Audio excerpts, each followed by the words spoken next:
Tim Jarvis is my name. I'm Yale World Fellow 2009.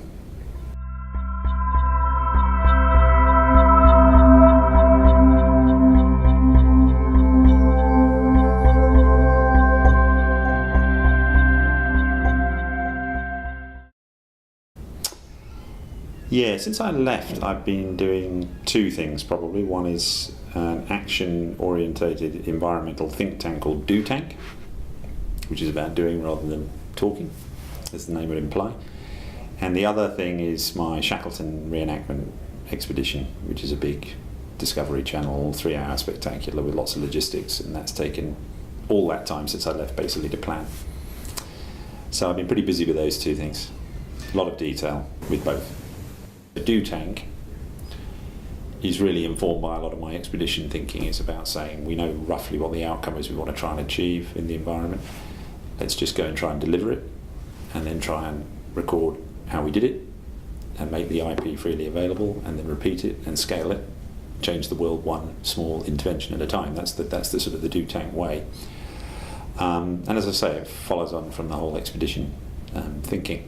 The expeditions, I use them really as a kind of Trojan horse for my environmental messaging, because I spent years getting all the environmental qualifications, a couple of master's degrees and that sort of stuff, doing a PhD now for my sins.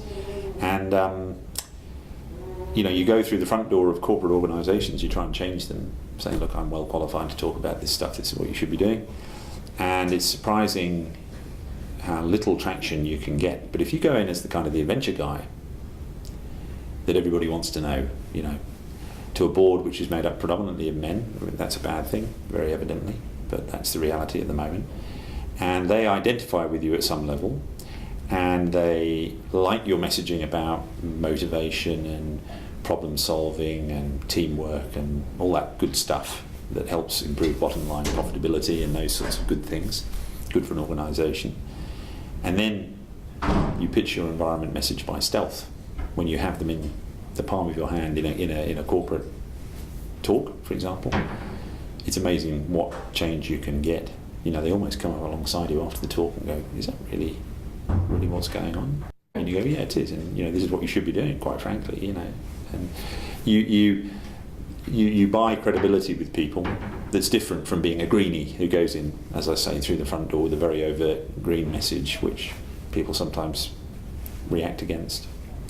So I do the expeditions for a whole series of reasons that relate to personal challenges and that sort of thing, but I also use them as this vehicle for the environment stuff.